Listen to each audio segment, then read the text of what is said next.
I knew that I'd be something, made something out of nothing. The one you ain't seen coming. I need it, want it, and I don't wanna leave, so I leave a legacy.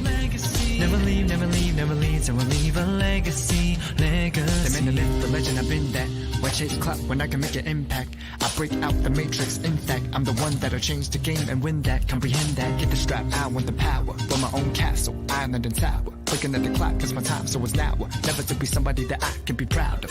Profit over gossip, you can spill all the tea that you please, you lose and still. I move with a purpose to fulfill. So what's a rumor mill, super million accolades and plaques to my name, made everlasting with fame. Born to be a star, better write me in the history books as an idol with my chapter engraved and it says, I knew that I'd be something, made something out of nothing. The one you ain't seen coming. I need it, want it, and I don't wanna leave. Hi, good afternoon. Welcome to the Philadelphia Asian American Film Festival live stream. My name is Jackie Sadashige, and I'm with the marketing and social media team for PATH. I'll be moderating today's question and answer for the feature film, Who is Lunah Menoh, which I cannot recommend highly enough. We'll be taking audience questions, so make sure to type your audience question in the comment section so that we can see it. Today, we are sitting down with director Jeff Mizushima. I don't know if there's been a Q&A period with fewer people with this many syllables in their names. But I'm really excited about this. Jeff, do you want to say hi to our audience? Maybe introduce yourself?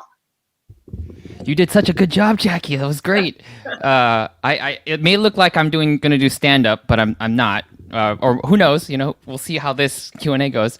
But thanks for the introduction. Yeah, thanks for watching Who is Lunah Menoh. I don't know what else I could say about it right now. This is one of those Q&As where there's so many questions that anyone who's ever seen the film is bound to have, but at the same time, it's hard to avoid a certain spoiler aspect because it's just such a creative and interesting documentary. So if you haven't seen it, maybe stop right now, go watch the film and come back and watch this. Or who's going to watch this without seeing the film first? That's crazy. Yeah. Yeah.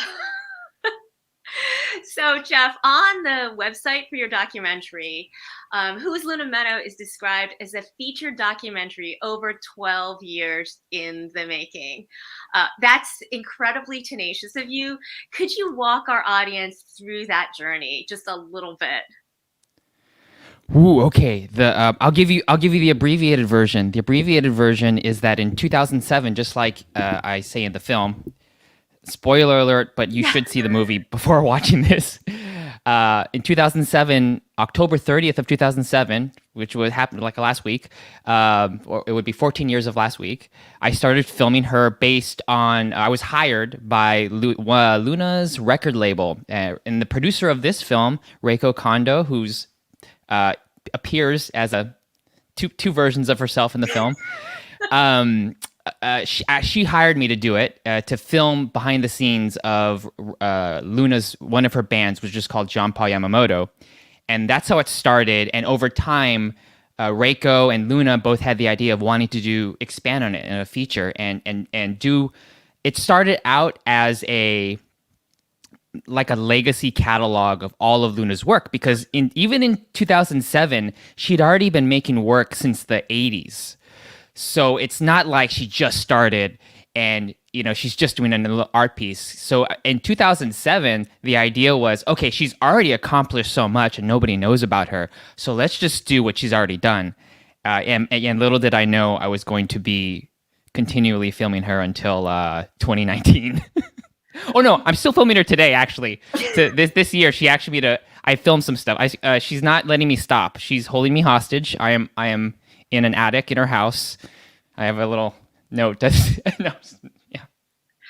That would be completely in keeping if there was a drawer and they pull it out when they need it and you pop out with a camera, do a little bit of filming, and then they tuck you back in. I don't think I've ever interacted with Lunah without a camera of some sort in my hand. It's weird. It's a weird relationship. This is not normal. Do you feel that you're part of the family? That's a good. That's an embarrassing question. I think so.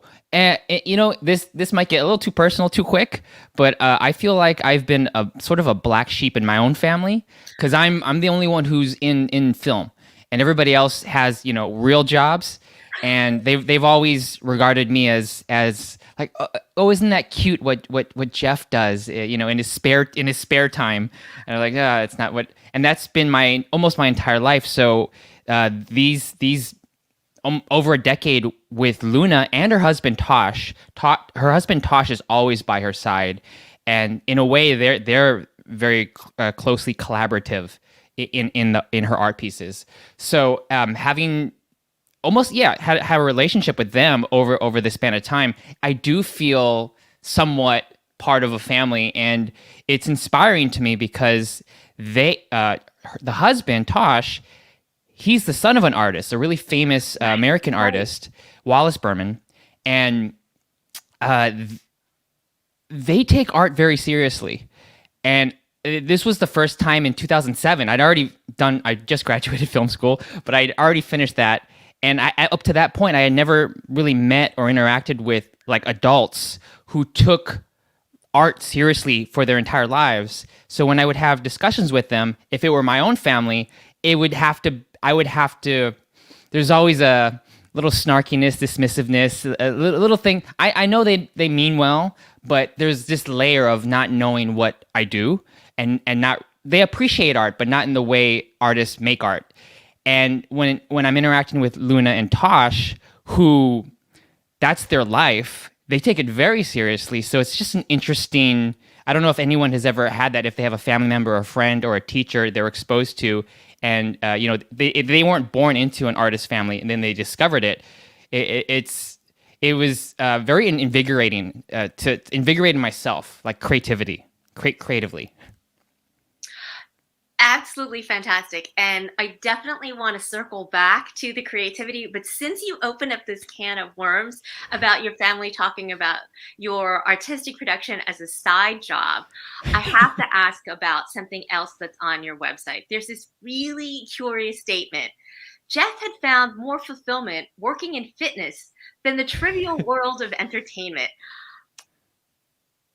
It would be impossible to let that go. Could you elaborate on that? Okay, one of the reasons why this film took so long to complete is that there were gaps in the span of the 12, 13 years where I kind of left film because I did discover, on this note, maybe my family was right. Maybe they were right that financially, it's very tricky to navigate your artist career. And okay, they were right with that, but everything else they're wrong. And when I was, I needed to finances. I had to get a real job, and also during this time, I was in indie film for several years in LA. I'm in LA right now, if anybody doesn't know, and I was doing back in the 2010 pre social media. The Hollywood didn't treat people they still kind of don't, but they didn't really treat people nice because there was nothing you could do to kind of show that they're not treating you well. And I was an intern for a while. I was a PA for a very long time. And I had to do that ladder climb where I was getting coffee for people. I was cleaning toilets, like that kind of stuff on a production, which I never thought I was going to do. And then some of my co-PAs, one of them graduated from Harvard, and then we were cleaning toilets together, which was very humiliating, right? But that was the way you used to have done it. I think maybe you still have to do it that way. And I've done many of that. And then also independent film is a real grind. It's rough. And I got burnt out and I needed money. And I was doing the documentary as a passion project on the side. It started out, I was paid to do it, but then eventually that was like, I really like this. I want to do a film about Lunah. I want to make it right, and I want to make her happy. If she's not happy about it, then there's no point. So I left film, and I happened to get hired to do Pilates and yoga So I worked for a really amazing company for many years, and I was their VP of production, and that was a whole other experience. But it was equally a different type of rewarding and refreshing to be in the health and wellness and holistic community for a bit of time. Okay, that's just amazing. Going from not exactly promising, but maybe threatening to do stand up in the middle of this Q&A to I realize now that if we had extra time, you could probably also take us through some kind of meditation. All right. Oh, guided meditation. You don't want me doing guided meditations. Getting back to the film, there are just so many questions and so many directions we can go in. All right, so critics have described your film as being as much about documentary filmmaking and the line between fact and fiction as it is about Lunah Menoh. So first of all, have you ever considered submitting this as not a documentary and not exactly a feature fictional narrative, but it seems to me that there really aren't generic boundaries to adequately describe your film. So if you could maybe share some insights into documentary filmmaking or about genre boundaries that you've kind of picked up through the creative process of Who is Lunah Menoh, that would be fantastic. With Who is Lunah Menoh, at the beginning in 2007 to maybe about 2016, 2017, it was always going to be a straight documentary documentary format that your audiences are accustomed to seeing with an artist biopic in a way. And Lunah, I don't know exactly why, but she was never satisfied with that direction. And I was trying many different points of view and perspectives and styles. I was trying to look at other artist documentary films, primarily Asian artist documentary films, and seeing what I could steal and copy. I'm like, well, Cutie and the Boxer was good. Let's make it like Cutie and the Boxer, or that Kusama, like the Infinity, that was good. Let's do it like that. But she was never, for some reason, it didn't click with her. She just, not that she said it sucked. To me, it sounded like it sucked. But she was just like, no, let's start something different.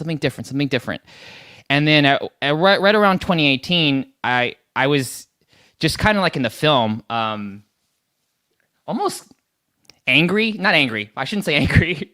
Frustrated that Lunah wasn't responding to the different cuts I was making, and I was kind of talking behind her back to my film friends and just complaining. And one of my film friends, Junya Sakino, who's a longtime collaborator with me, and he's a co-editor on this film, he said that what you're talking about, what you're describing, these frustrations, that's very interesting, and maybe you should pursue that direction in addition to trying to make it about Lunah. So maybe your frustrations with trying to make the documentary could be the framing device onto which you can tell her story.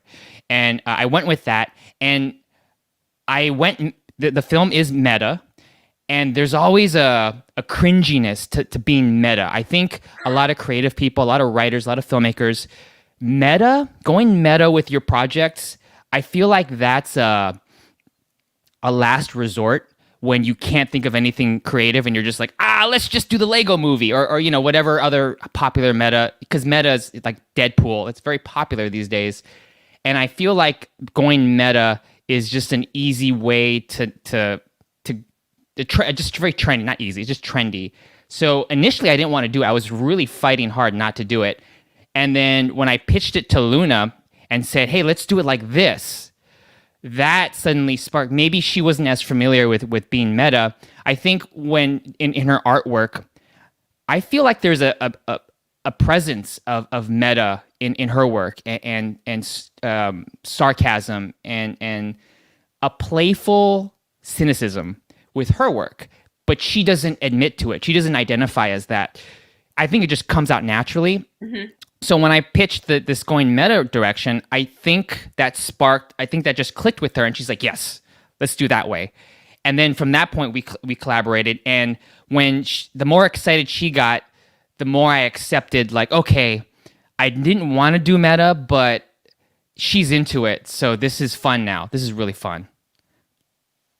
Oh, and just the philosophy of this film. I don't think categorizing this film as a documentary or not documentary right now, I'm not sure. I would just call it art because I think this is more of an art piece.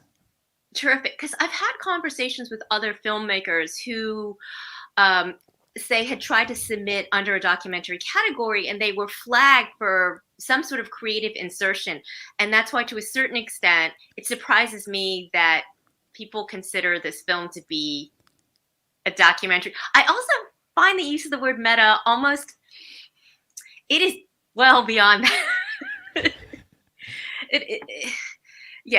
People just have to see it. I would say, Jackie, that I'm going to coin this if it's not already a term.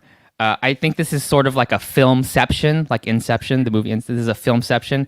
Yeah.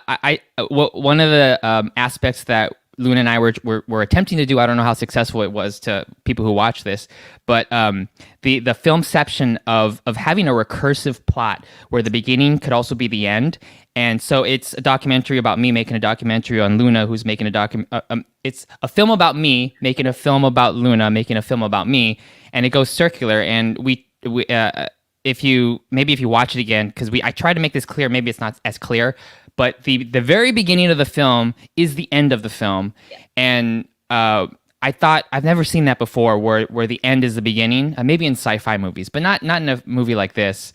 And the credits, there's two sets of credits, and I've never seen a film where the main credits come 20 minutes into the movie and then never come back again. That's another playfulness, like a deconstruction of the film form. I know a lot of the end credits have to do with unions, like union rules. They want the DGA, the Writers Guild, you have to have it a certain way. But we're not a union shoot, so we could do anything we want. And that's why I consider this more of an art piece, because we're deconstructing. The attempt is deconstructing the documentary formula and questioning reality, fiction, metafiction, all that stuff. Along those lines, just side question: have you ever considered being an actor? Because you are definitely an actor, having seen this film. I don't know if I have not considered it, only because I don't think I can. I can't memorize lines, and what you see on screen, there were recreations of what actually. A lot of what you see are reenactments of what happened. So there was a degree of acting, but I never consider that acting when it's just a version of myself. Hopefully an exaggerated version of myself. Maybe if you know me, it's not as exaggerated, but hopefully something that's, different. Well, that actually brings up the next question, which is, how do you feel about the Jeff you play in the film? And are you worried that you might be mistaken for that Jeff? So that, I think that Jeff that's in the movie is mostly me. And a lot of it is what I found rewarding with this is that I was able to, vent what my internal feelings of what I was feeling throughout the making of this in a funny way. It could have got this could have took a dark turn. This could have been the first artist documentary where it's against the artist. Like the subject of the the documentary is the villain.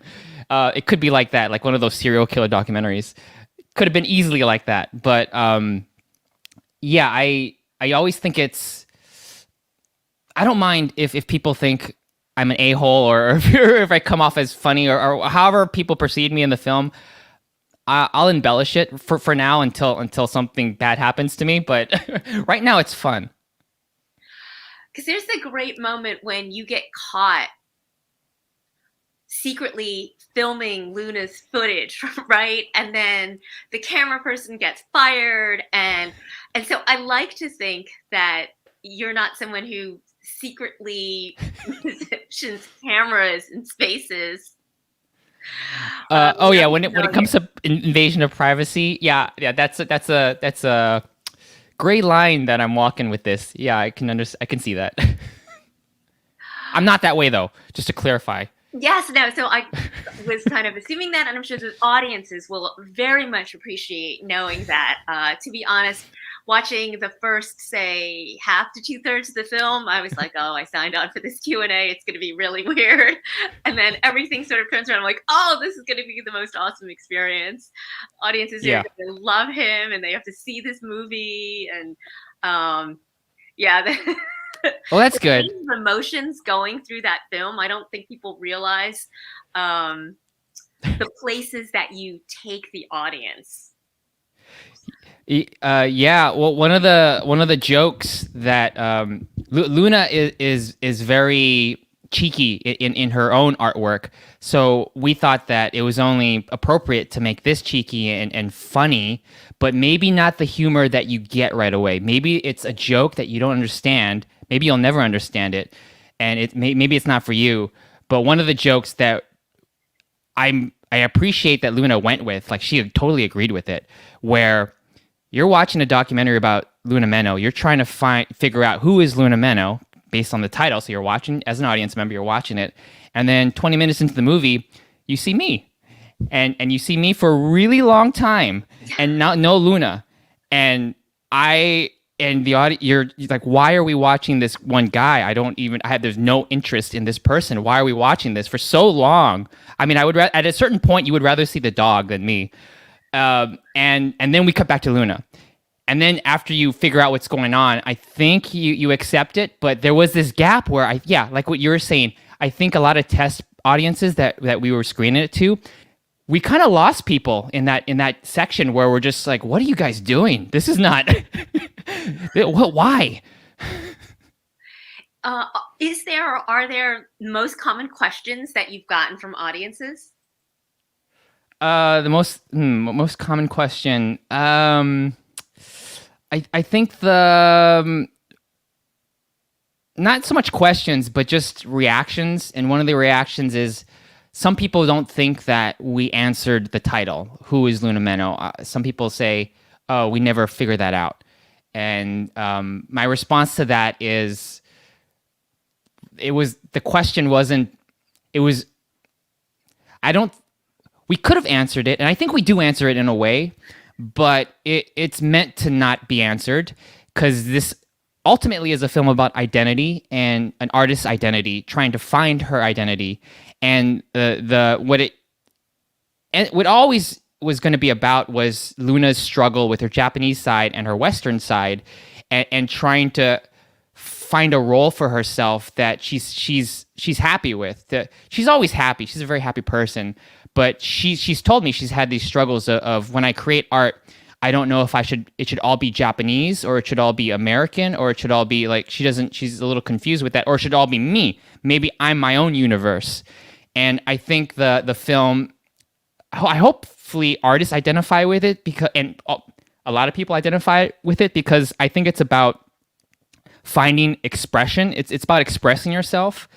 And sometimes it's very difficult. Oftentimes it's very difficult to express yourself, either because in your head you just don't know how to say it, or you're confused, or the world is against you for whatever reason.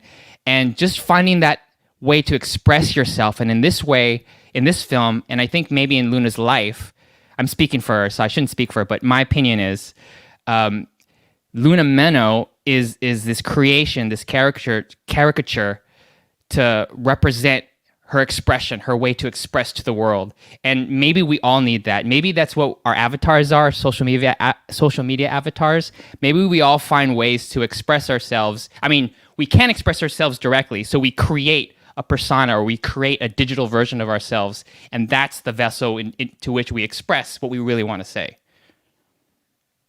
That's fantastic. And it's quite clear that Lunah is also a creation that's constantly evolving. I mean, even the tongue-in-cheek when people are asked what's she going to do next, and they're like, oh, maybe she should do film, right? But you've spoken a lot about whether or not the film adequately answers that question, who is Lunah Menoh, but the film is your artistic production, it's your artistic expression. So do you feel that Who is Lunah Menoh also is an adequate expression of Jeff?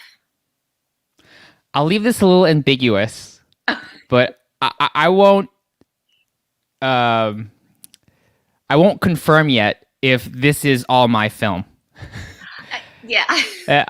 I'll leave that ambiguous because it's. I wouldn't say this is all me, and I like it that way. I like that I wouldn't have been able to make this with any other person than Lunah, and a lot of it is Lunah's real life. This is a lot of it's not fake.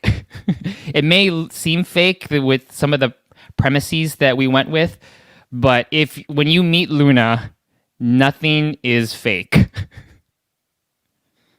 We should all be so lucky to meet her. So Lunah obviously took up an incredibly long chunk of your life. Prior to this, you were best known for a documentary about a terminally ill hamster named Etienne. Just curious about what draws you as an artist, as a director, to subject matter. Ooh, that's a great question, Jackie. Oh man, you're making me think with little time left. So that movie you're speaking, the Etienne, it's a feature film that I made. That was my first film I made right out of high school. College, film school, and I actually was writing that script in class. But that is, my concept with that one was an art film, a European art film for kids in America. And I always like, what draws me is just something different. It's actually inspiring to hear over the years Lunah reject all my approaches to her telling her story, because she pushed me to do this. And this is what I like. I like to take what you haven't, I like to take what you think you've seen before and then redo it, which I think like a lot of people want to do it. But because Lunah and I had the freedom to just do whatever we wanted. I think we were able to take a lot of risks, and some of the risks people can criticize, but they were deliberate, and we intentionally took these risks where you're going to see me for a big chunk of the movie, no Lunah. You're going to see you don't know if it's a comedy or a drama or what's real or what's fake. There's no rules. So I like to do narratives where there's familiarity, so you're not bored and you just don't walk away like, what the hell is, you don't say that. You're still interested, but I want to mix it up for people. I don't want to give people something they've seen before. And if they have seen before it, they've never seen it like this. They've never seen this remix. It's a different remix. This is definitely a film that warrants multiple viewings. I imagine going back and rewatching and catching more things with every scene. It's just like, oh, should have seen that coming. Oh, should have guessed that. It is really, I can see that this must have been like a kind of a tremendous outpouring of energy to go through this whole collaborative process. We've got 2 minutes. So what I'd like to do is to hand it over to you. Is there something that you want our viewing audience to know, projects you've got in the pipeline, recommendations that you have? I watch Hot Ones, so tell us what you got going on. This camera. Let's see. No, not really. I would just hope that this film gets out there more in a secretive way. Secretive meaning people don't describe it of the twists in it, which is very difficult. And I know this is to the film's detriment that we're not advertising it the way the film actually is. So that's another risk that this film we're taking with this film, that we're trying to make an illusion, and we're trying to do something that's fun and make it experiential. And if you already know what's going to happen, it takes away from that. So the trick is, how do you get people to watch it so they can appreciate the magic trick, but not give it away where they're already like, oh, it's a meta film? I don't want to see a mockumentary. Like, there's already this whole dismissal. So I don't know what that gap is, but I would hope that people could just push this film further and get Lunah out there, because Lunah's been here since the late 80s, and not a lot of people know who she is. All right, so to our viewing audience, you heard it straight from Jeff's mouth. You watched the movie, you love the movie, figure out a way to get your friends to see the movie without telling them what's really going on. Tell them it's a fashion film. Tell them it's a musical performer film. Just don't tell them the secret. Jeff, thanks so much for stopping by with us. It's been an absolute pleasure. Thank you very much, Jackie. And I love Philly cheesesteaks. Just saying that. I made a whole thing with Philly cheesesteaks. Thanks so much.